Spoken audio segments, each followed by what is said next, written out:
नमस्ते, हमारे YouTube channel मंथन हिंदी में आपका स्वागत है। आज के लेक्चर में हम पढ़ेंगे UGC net JRF Hindi paper 2 की इकाई 7 हिंदी कहानियाँ। आज के लेक्चर में हम संपूर्ण हिंदी कहानियों के विषय में चर्चा करेंगे। आपकी परीक्षा के लिए कम समय रह गया है, इसलिए मैं आपके लिए फ्री ऑनलाइन क्लासेस लेकर आई हूँ।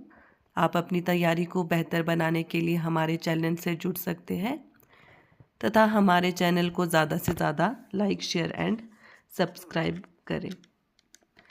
आगामी परीक्षा के दृष्टिकोण से हम संपूर्ण हिंदी कहानियाँ सीरीज प्रतिदिन प्रस्तुत करेंगे। आज के लेक्चर में हम संपूर्ण हिंदी कहानियों में राजेंद्र बाला घोष बंग महिला की कहानियाँ चंद्रदेव से मेरी बातें धुलाई वाली के विषय में चर्चा करेंगे। राजेंद्र बाला घोष बंग महिला, इनका जन्म 1882 ईस्वी में हुआ है और इनकी कहानी चंद्रदेव से मेरी बातें 1904 ईस्वी में सरस्वती पत्रिका में प्रकाशित हुई है।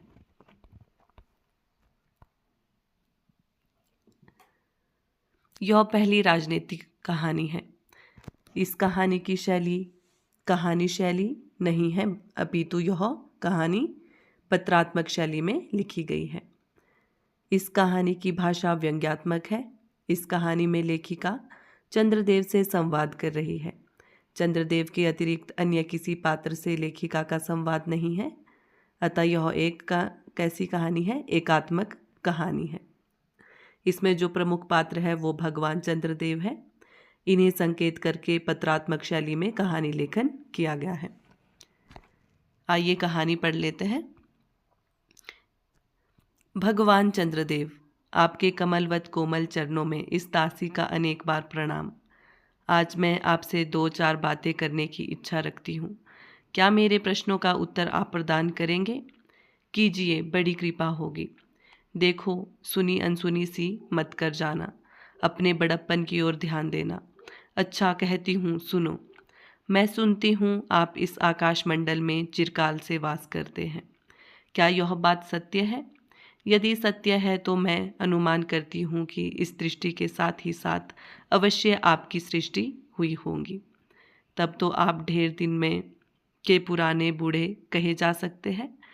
आप इतने पुराने तो है तो सही, पर काम सदा से एक ही और एक ही स्थान में करते आते हैं। यह क्यों? क्या आपका डिपार्टमेंट में ट्रांसफ़र होने का नियम नहीं है? क्या आपकी गवर्नमेंट पेंशन भी नहीं देती? बड़े खेद की बात है। यदि आप हमारी न्यायशीला गवर्नमेंट के किसी विभाग में सर्विस या नौकरी करते होते तो अब तक आपकी बहुत कुछ पदोन्नति हो गई होती और ऐसी पोस्ट पर रहकर भारत के कितने ही सुरमय नगर, पर्वत, जंगल और झाड़ियों में भ्रमण करते। अतः मैं अंत में इस वृद्ध अवस्था में पेंशन प्राप्त कर काशी ऐसे पुनीत और शांति धाम में बैठकर हरि नाम स्मरण करके अपना परलोक बनाते। यह बड़ी भारी भूल हुई। भगवान चंद्रदेव, क्षमा कीजिए, आप तो अमर हैं। आपको मृत्यु कहाँ, तब परलोक बनाना कैसा? ओहो, देवता भी अपनी जाति के कैसे पक्षपाती होते हैं। देखो ना, चंद्रदेव को अमृत देकर उन्होंने अमर कर दिया। तब यदि मनुष्य होकर हमारे अंग्रेज अपने जाति वालों का पक्षपात करे तो आश्चर्य ही क्या है।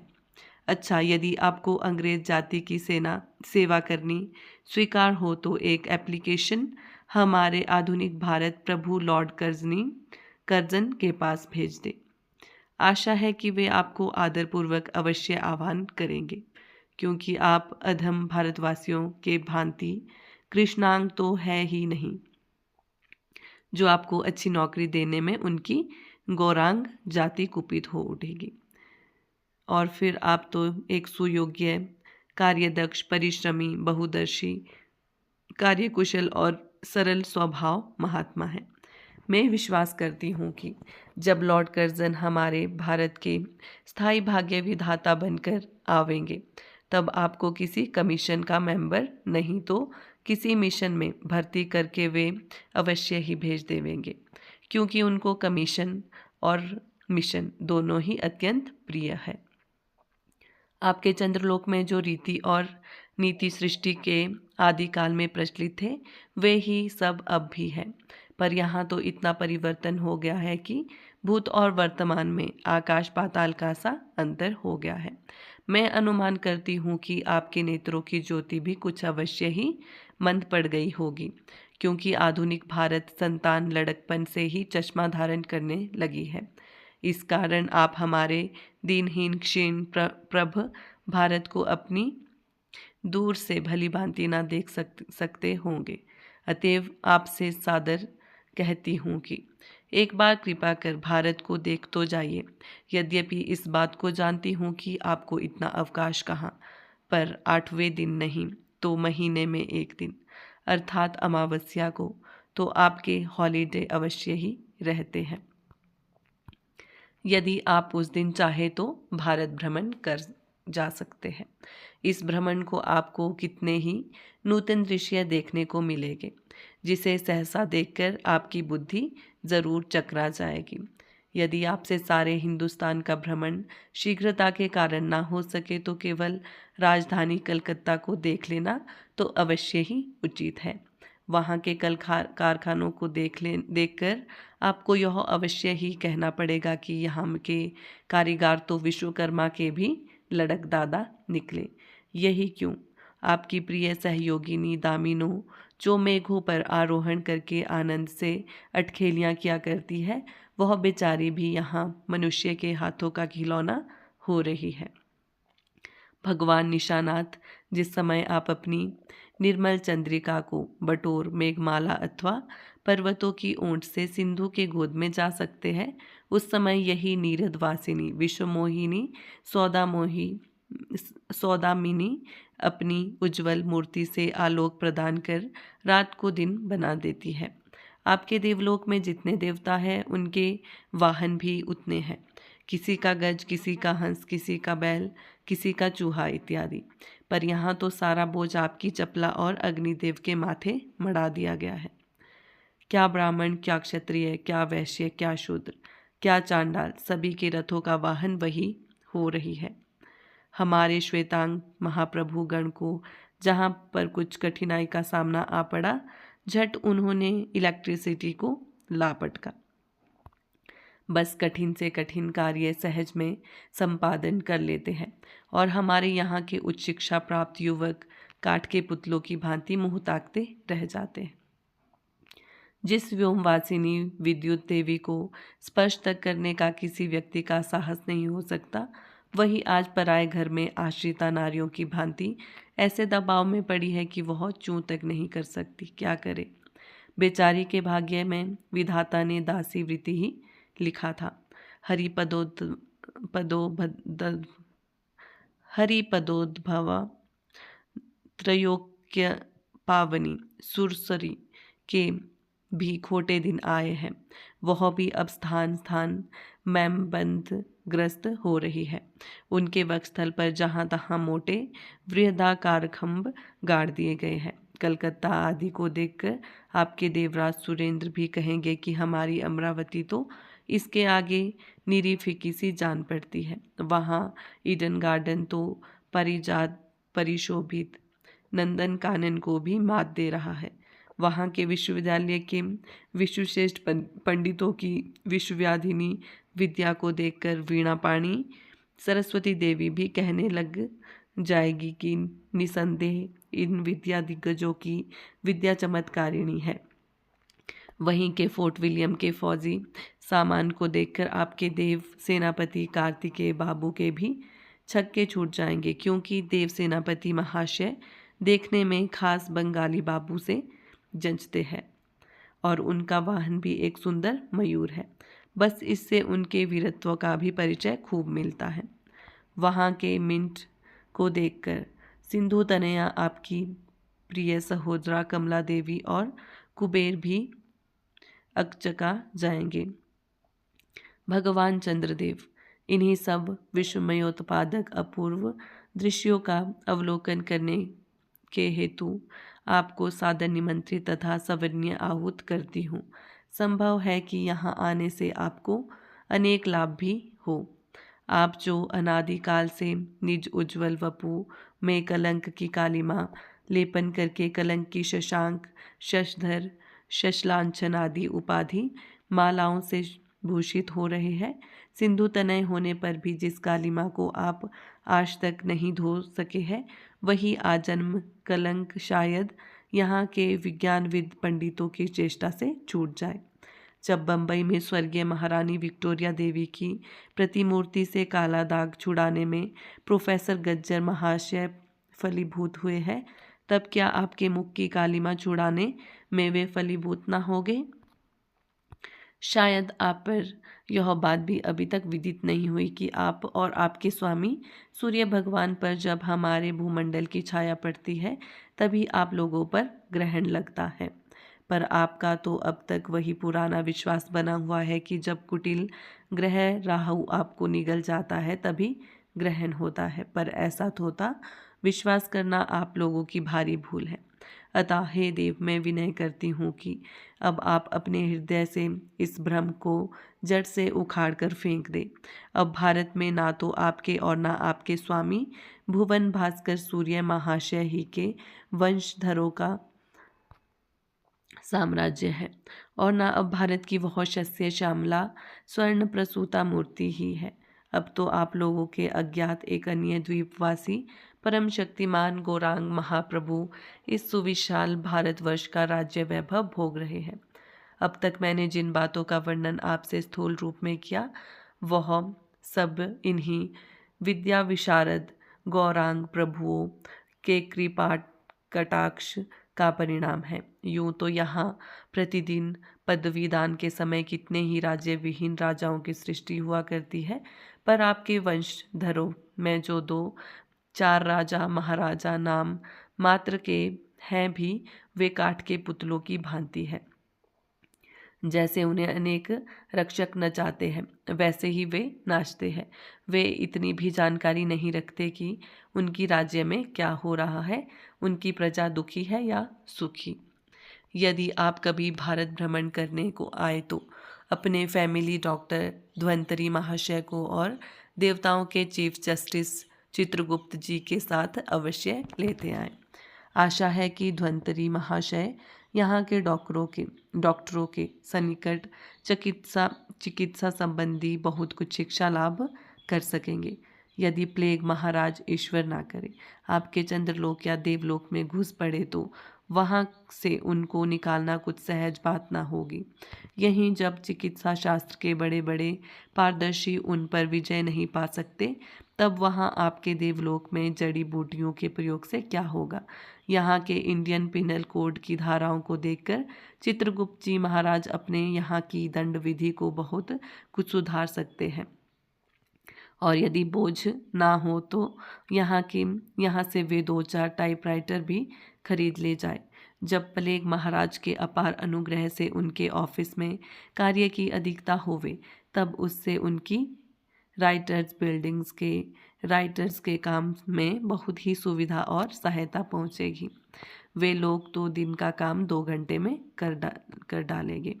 अच्छा, अब मैं आपसे विदा होती हूँ। मैंने तो आपसे इतनी बातें कही, पर खेद है आपने उनके अनुकूल या प्रतिकूल एक बात का भी उत्तर ना दिया। परंतु आपके इस मौनावलंब को मैं स्वीकार का सूचक समझती हूँ। अच्छा, तो मेरी प्रार्थना को कबूल करके एक दफ़ा यहाँ आइए ज़रूर। एक बंग महिला। क्या है इस कहानी में? इस कहानी में चंद्रदेव के माध्यम से लॉर्ड कर्जन पर तीखा व्यंग्य किया गया है। लॉर्ड कर्जन भारत के वायसराय थे तथा उन्होंने ही वर्ष 1905 में बंगाल विभाजन का बीज बोया था।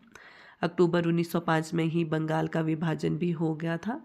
लॉर्ड कर्जन भारत में ही अपने पद पर बने रहना चाहते थे, जबकि यहाँ की जनता उन्हें नापसंद करती थी। इसी बात को लेखिका चंद्रदेव से इस प्रकार कहती है कि आप इतने समय से अपने एक ही पद पर बने हुए हैं, क्या आपके डिपार्टमेंट में ट्रांसफ़र नहीं होते हैं? इस कहानी का केंद्रीय विषय अर्थनीति व राजनीति है। हमारे देश की बदहाल आर्थिक दशा व देश में फैली बेरोजगारी का चित्रण है तथा नारी की दीनहीन दशा व उसके साथ दासत्व के व्यवहार को प्रदर्शित किया गया है। इस कहानी में वृद्धजनों के अनावश्यक हस्तक्षेप की ओर संकेत किया गया है। शिक्षा व्यवस्था की दुर्दशा तथा सुविधाओं के असमान वितरण का व्यंग्य किया गया है। लेखिका द्वारा इस कहानी के माध्यम से सत्ता को भी चुनौती दी गई है। इससे कहा गया है कि भूमंडल की छाया के कारण ही चंद्रमा व सूर्य पर ग्रहण लगता है, अर्थात यदि जनता नहीं रहती तो सत्ता पर संकट आ सकता था। इससे जन चेतना की ओर भी संकेत किया गया है। देश की जनता में जागृति आ चुकी है और अब अंग्रेजों की सत्ता अधिक समय तक टिक नहीं सकती। लेखिका हिंदी साहित्य में नारी आधुनिकता का शंखनाद करने वाली पहली महिला थी। इनकी दूसरी कहानी है दुलाई वाली। इसका प्रकाशन वर्ष है 1907 और ये भी सरस्वती पत्रिका में प्रकाशित हुई है। हिंदी कहानी के प्रारंभिक रचनाकारों में जो राजेंद्र बाला घोष है, उनका स्थान सर्वोपरि है। बंग महिला के नाम से ये प्रसिद्ध है और राजेंद्र बाला घोष हिंदी के प्रथम मौलिक कहानी लेखिका के रूप में चिर स्मरणीय है। इन्होंने हिंदी में बहुत सी बंगला कहानियों का अनुवाद प्रस्तुत करके आधुनिक हिंदी कहानी का पथ प्रशस्त किया। इन्होंने बाद में कुछ मौलिक कहानियाँ भी लिखी, जिसमें दुलाई वाली प्रसिद्ध है। दुलाई वाली कहानी को हिंदी की प्रथम मौलिक कहानी माना गया है। इसका प्रकाशन वर्ष 1907 में सरस्वती पत्रिका में ये प्रकाशित हुई है। स्थानीय रंगत, यथार्थ चित्रण तथा पात्रानुकूल भाषा की दृष्टि से यह कहानी उत्कृष्ट है। इस कहानी के प्रमुख पात्र हैं वंशीधर। वंशीधर कहानी का मुख्य पात्र है, जो इलाहाबाद का रहने वाला है। वह सतर्क बुद्धि वाला तथा उत्साही व्यक्ति है। फिर है नवल किशोर। नवल किशोर वंशीधर का ममेरा भाई है। उसे हंसी मजाक करना पसंद है। अब है जानकी देई। जानकी देई वंशीधर की पत्नी है। वह एक सामान्य गृहस्थ महिला है। यह कहानी के विकास में उत्प्रेरक की भूमिका निभाती है। इसमें नवल किशोर की पत्नी, वंशीधर की सास, साला, साली, इक्केवाला, रेल के यात्री अन्य पात्र हैं जो कथा के प्रसंगवश आते हैं तथा अपनी सक्रिय उपस्थिति से कथा को रोचक और जीवंत बनाते हैं। आइए कहानी देख लेते हैं। काशी जी के दशाश्वमेध घाट पर स्नान करके एक मनुष्य बड़ी व्यग्रता के साथ गोदोलिया की तरफ आ रहा था। एक हाथ में एक मैली सी तौलिया में लपेटी हुई भीगी धोती और दूसरे में सुरती की गोलियों की कई डिब्बियां और सुगनी की एक पुड़िया थी। उस समय दिन के 11 बजे थे। गोदोलिया की बाईं तरफ से जो गली है, उसके भीतर एक और गली में थोड़ी दूर पर एक टूटे से पुराने मकान में वह जा घुसा। मकान के पहले खंड में बहुत अंधेरा था, पर ऊपर की जगह मनुष्य के वासोपयोगी थे। नवागत मनुष्य धड़धड़ाता हुआ ऊपर चढ़ गया। वहां एक कोठरी में उसने हाथ की चीजें रख दी और सीता सीता कहकर पुकारने लगा। क्या है, कहती हुई एक 10 बरस की बालिका आ खड़ी हुई। तब उस पुरुष ने कहा, सीता, जरा अपनी बहन को बुला ला। अच्छा कहकर सीता गई और कुछ देर में एक नवीना स्त्री आकर उपस्थित हुई। उसे देखते ही पुरुष ने कहा, लो, हम लोगों को तो आज ही जाना होगा। इस बात को सुनकर स्त्री कुछ आश्चर्ययुक्त होकर और झुंझलाकर बोली, आज ही जाना होगा? यह क्यों? भला आज कैसे जाना हो सकेगा? ऐसा ही था तो सवेरे भैया से कह देते। तुम तो जानते हो कि मुंह से कह दिया बस छुट्टी हुई। लड़की कभी विदा की होती तो मालूम पड़ता। आज तो किसी सूरत जाना नहीं हो सकता। तुम आज कहती हो हमें तो अभी जाना है। बात यह है कि आज ही नवल किशोर कलकत्ते से आ रहे हैं। कौन पात्र है इसमें? नवल किशोर आगरे से अपनी नई बहू को भी साथ ला रहे हैं। सो उन्होंने हमें आज ही जाने के लिए इसरार किया है। हम सब लोग मुगल सराय के साथ ही इलाहाबाद चलेंगे। उनका तार मुझे घर से निकलते ही मिला। इसी से मैं झट नहा धोकर लौट आया। बस अब करना ही क्या है, कपड़ा वपड़ा जो कुछ हो बांध बूंद कर घंटे भर में खा पी कर चलो। जब हम तुम्हें विदा कराने आए ही है, तब कल के बदले आज ही सही। हाँ, यह बात है, नवल जो चाहे करावे। क्या एक ही गाड़ी में ना जाने से दोस्ती में बट्टा लग जाएगा?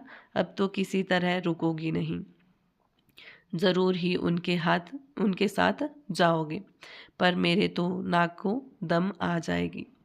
क्यों, किस बात से? उनकी हंसी से और किससे? हंसी ठट्ठा ही भी राह में अच्छी लगती है, उनकी हंसी मुझे नहीं भाती। एक रोज़ मैं चौक में बैठी पुड़िया काट रही थी कि इतने में ना जाने कहाँ से आकर नवल चिल्लाने लगे, ए बुआ, देखो तुम्हारी बहू पुड़िया खा रही है। मैं तो मारे शर्म के मर गई। हाँ, भाभी जी ने बात उड़ा दी सही। वे बोली, खाने पहनने के लिए तो आई है ही है, पर मुझे उनकी हंसी बहुत बुरी लगी। बस इसी से तुम उनके साथ नहीं जाना चाहती। अच्छा चलो, मैं नवल से कह दूंगा कि यह बेचारी कभी रोटी तक तो खाती ही नहीं, पूड़ी क्यों खाने लगी। इतना कहकर वंशीधर कोठरी से बाहर चले आए और बोले, मैं तुम्हारे भैया के पास जाता हूँ, तुम रो रुलाकर तैयार हो जाना। इतना सुनते ही जानकी देई की आंखें भर आई और आषाढ़ सावन की ऐसी झड़ी लग गई।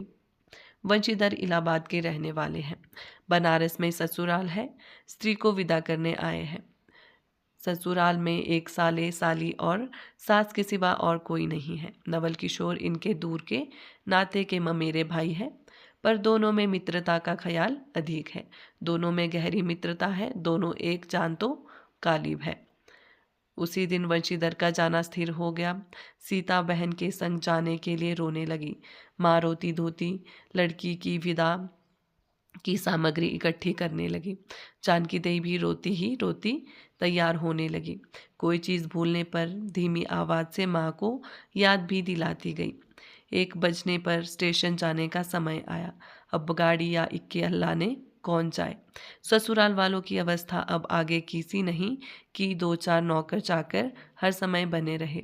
सीता के बाप के ना रहने से काम बिगड़ गया है।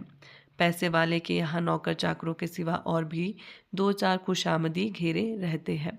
चूचे को कौन पूछे, एक कहारिन है सो भी इस समय कही गई है। साले राम की तबीयत अच्छी नहीं, वे हर घड़ी बिछौने से बात करते हैं। तिस पर भी आप कहने लगे, मैं ही धीरे धीरे जाकर कोई सवारी ले आता हूँ, नज़दीक तो है।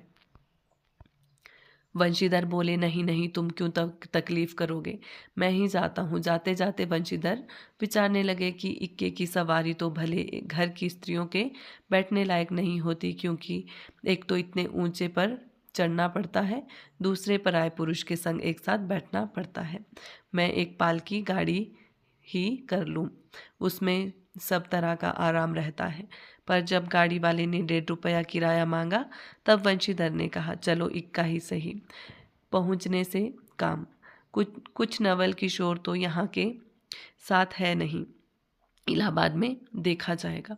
वंशीधर इक्के ले आए और जो कुछ असबाब था इक्के पर रखकर आप भी बैठ गए।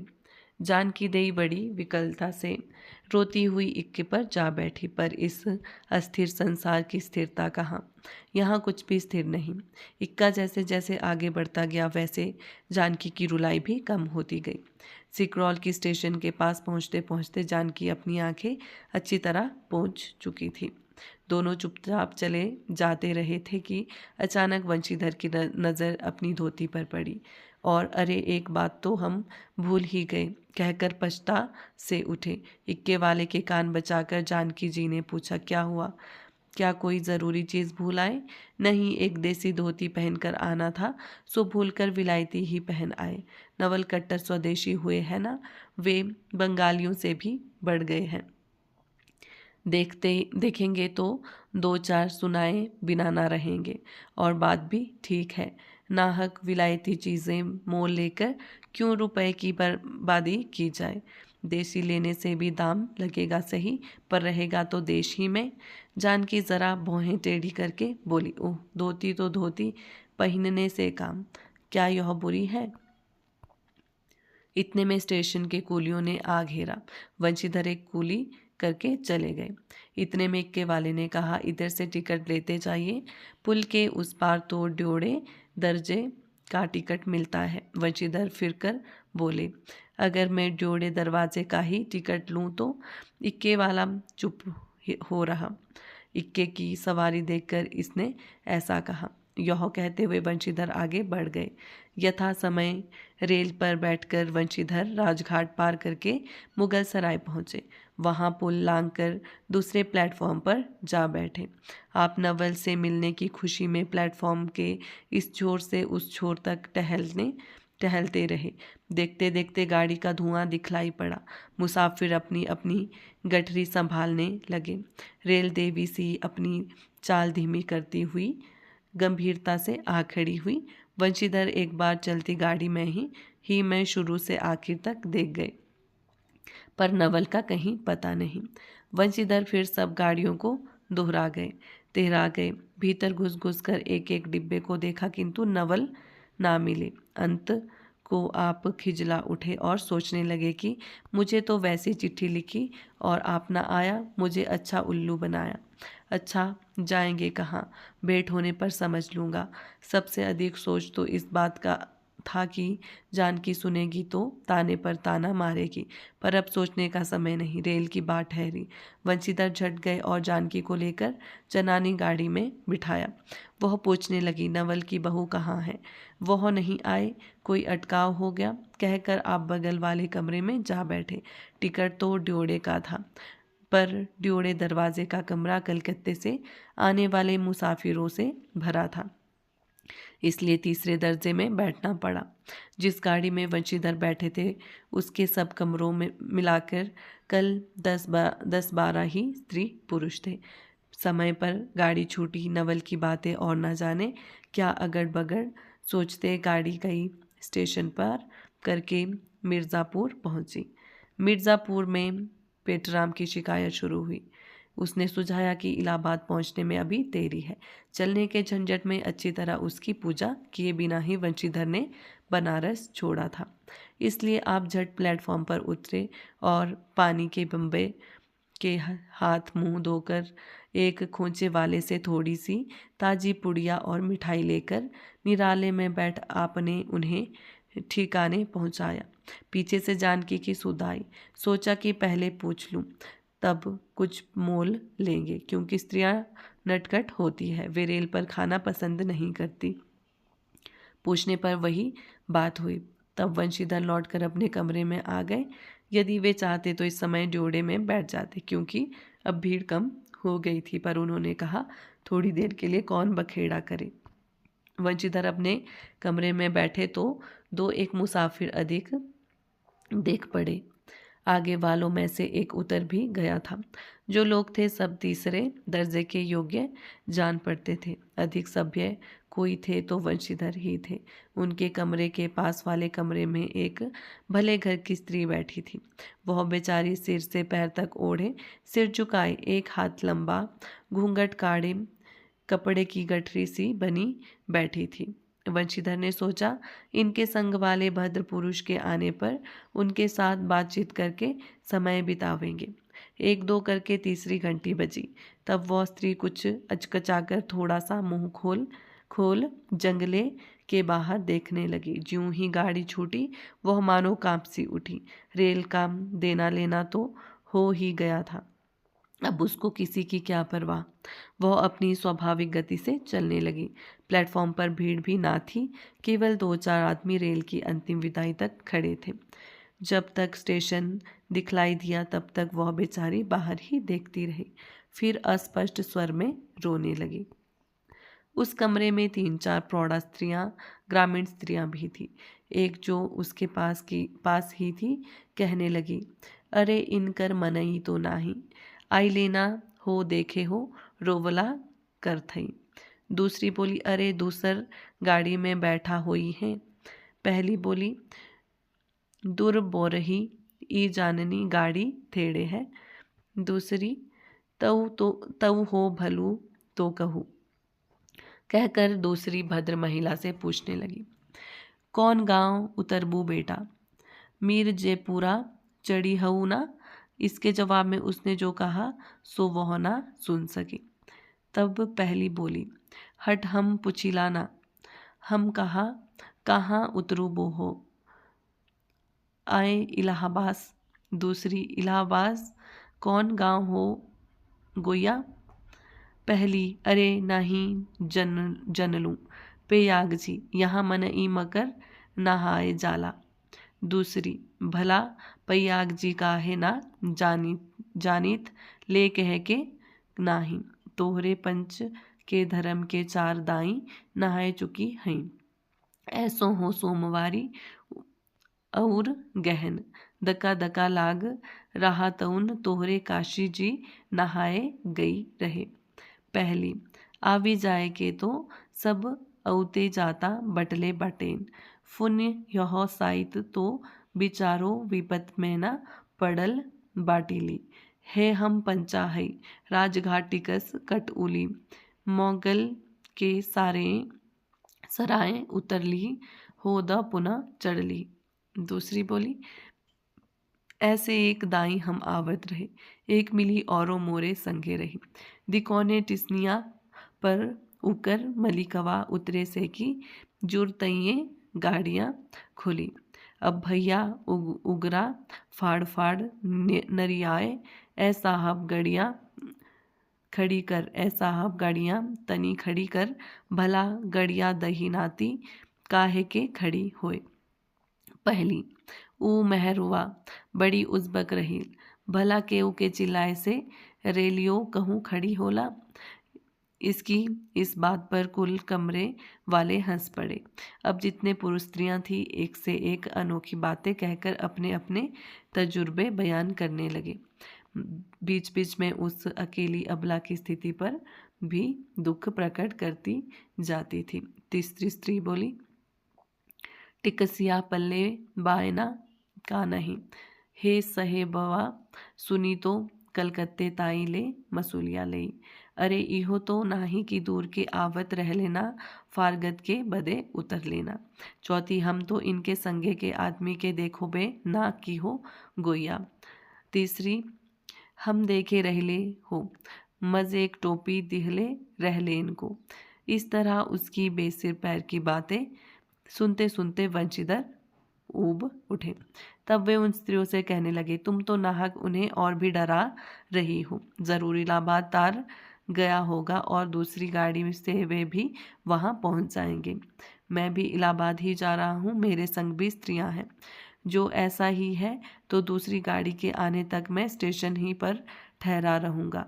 तुम लोगों में से यदि कोई प्रयाग उतरे तो थोड़ी देर के लिए स्टेशन पर ठहर जाना, इनको अकेला छोड़ देना उचित नहीं। यदि पता मालूम हो जाएगा तो मैं इन्हें इनके ठहरने के स्थान पर पहुंचा दूंगा। वंशीधर की इन बातों से उन स्त्रियों की वाग्धारा दूसरी ओर बह चली। हाँ, यह तो आप भली कही, ना ही भैया हम पंचे कही के केहू से कुछ कही, अरे एक के एक करत ना बाय तो दुनिया चलत कैसे बाय, इत्यादि ज्ञान गाथा होने लगी। कोई कोई तो उस बेचारी को सहारा मिलते देख खुश हुए और कोई कोई नाराज भी हुए। क्यों, सो मैं नहीं बतला सकती। उस गाड़ी में जितने मनुष्य थे सभी ने इस विषय में कुछ ना कुछ कह डाला था। पिछले कमरे में केवल एक स्त्री जो फरासी सी छींट की दुलाई ओढ़े अकेली बैठी थी, कुछ नहीं बोली। कभी कभी घूंघट के भीतर से एक आंख निकालकर वंशीधर की ओर वह ताक देती थी और सामना हो जाने पर फिर मुंह फेर लेती थी। वंशीधर सोचने लगे कि यह क्या बात है, देखने में तो एक भले घर की मालूम होती है पर आचरण इसका अच्छा नहीं। गाड़ी इलाहाबाद के पास पहुंचने को हुई। वंशीधर उस स्त्री को धीरज दिलाकर आकाश पाताल सोचने लगे। यदि तार में कोई खबर न आई होगी तो दूसरी गाड़ी पर तक स्टेशन पर ही ठहरना पड़ेगा, और जो उससे भी कोई न आया तो क्या करूँगा। जो हो, गाड़ी नैनी से छूट गई। अब हाथ की उन अशिक्षित स्त्रियों ने फिर मुंह खोला, का भैया जो कहूँ बिना टिकस को आवत होए तो ओकर का सजाए होला। अरे ओका ई नाही चाहत रहा कि मेहरारू के तो बैठा दिहलेन और अपुना अपुआ तउन टिकस लेना चल दिहलेन। किसी किसी आदमी ने तो यहाँ तक दौड़ मारी कि रात को वंशीधर इसके जेवर छीनकर रफू चक्कर हो जाएंगे। उस गाड़ी में एक लाठी वाला भी था। उसने खुल्लम खुल्ला कहा का बाबूजी कुछ हमरो साझा। इसकी बात पर वंशीधर क्रोध से लाल हो गए। उन्होंने इसे खूब धमकाया। उस समय तो वह चुप हो गया, पर यदि इलाहाबाद उतरता तो वंशीधर से बदला लिए बिना ना रहता। वंशीधर इलाहाबाद में उतरे। एक बुढ़िया को भी वहीं उतरना था। उससे उन्होंने कहा कि उनको भी अपने संग उतार लो। फिर उस बुढ़िया को स्त्री के पास बिठाकर आप जानकी को उतारने गए। जानकी से सब हाल कहने पर वह बोली, अरे जाने भी दो, किस बखेड़े में पड़े हो। पर वंशीधर ने ना माना। जानकी को और उस भद्र महिला को एक ठिकाने बिठाकर आप स्टेशन मास्टर के पास गए। वंशीधर के जाते ही वह बुढ़िया, जिसे उन्होंने रखवाली के लिए रख छोड़ा था, किसी बहाने से भाग गई। अब तो वंशीधर बड़े असमंजस में पड़े। टिकट के लिए बखेड़ा होगा, क्योंकि वह स्त्री बे टिकट है। लौट कर आए तो किसी को ना पाया। अरे ये सब कहाँ गई? यह कहकर चारों तरफ देखने लगे, कहीं पता नहीं। इस पर वंशीधर घबराए। आज कैसी बुरी साइद में घर से निकले कि एक के बाद दूसरी आफत में फंसते चले आ रहे हैं। इतने में अपने सामने उस दुलाई वाली को आते देखा। तू ही उन स्त्रियों को कहीं ले गई। इतना कहना था कि दुलाई के मुंह खोलकर नवल किशोर खिलखिला उठे। कौन थे वो? नवल किशोर, दुलाई वाली बनकर जो आए थे। अरे यह कहा क्या, सब तुम्हारी ही करतूत है। अब मैं समझ गया कैसा गजब तुमने किया है। ऐसी हंसी मुझे नहीं अच्छी लगती। मालूम होता कि वह दूसरी ही बहू थी। अच्छा तो वे गई है कहाँ? वे लोग तो पालकी गाड़ी में बैठी है। तुम भी चलो। नहीं, मैं सब हाल सुन लूँगा तब चलूँगा। हाँ, यह तो कहे तुम मिर्ज़ापुर में कहाँ से आ निकले? मिर्ज़ापुर नहीं, मैं तो कलकत्ते से, बल्कि मुगल सराय से तुम्हारे साथ चला आ रहा हूँ। तुम जब मुगल सराय में मेरे लिए चक्कर लगाते थे, तब मैं ड्योढ़े दर्जे में ऊपर वाले बेंच पर लेटे तुम्हारा तमाशा देख रहा था।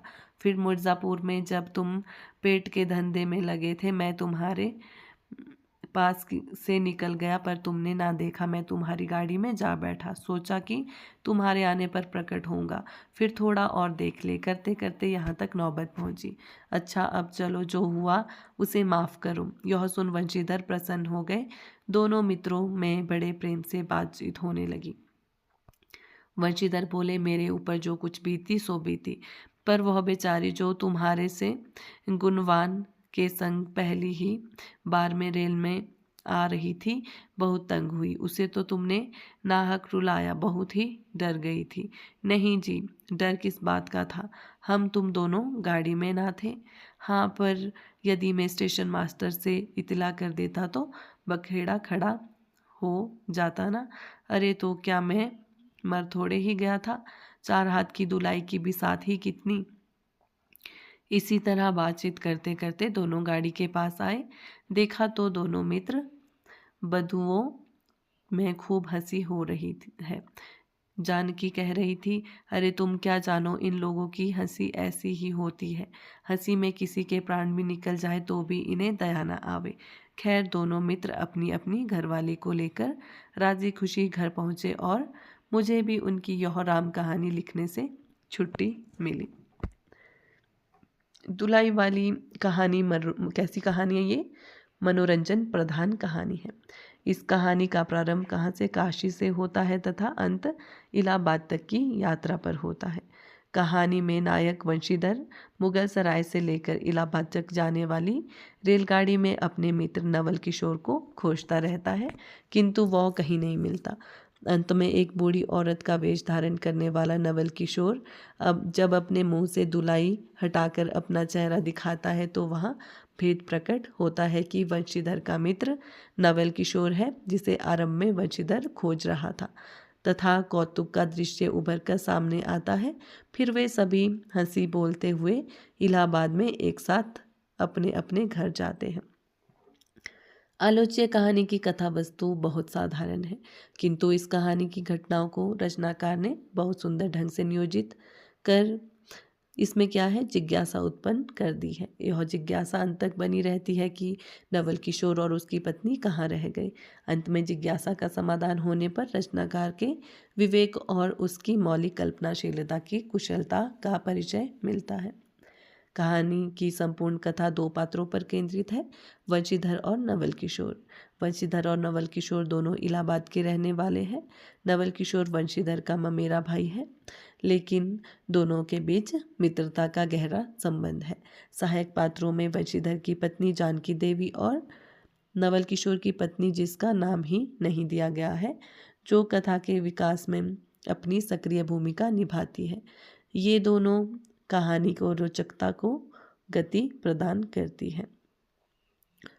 इस कहानी में देशी धोती और विलायती धोती के माध्यम से अंग्रेजी पहनावे व वस्त्रों के उपयोग पर व्यंग्य भी किया गया है। नवल किशोर की बहू के मनोविज्ञान का सुंदर चित्रण हुआ है। अतः कह सकते हैं कि हिंदी कहानी के प्रारंभिक विकास की अवस्था में जिस प्रकार की कहानियों का सृजन हो रहा था, उनकी तुलना में इस कहानी की कथा पूर्णतः मौलिक, सहज और गतिशील है। आज की क्लास में इतना ही। धन्यवाद।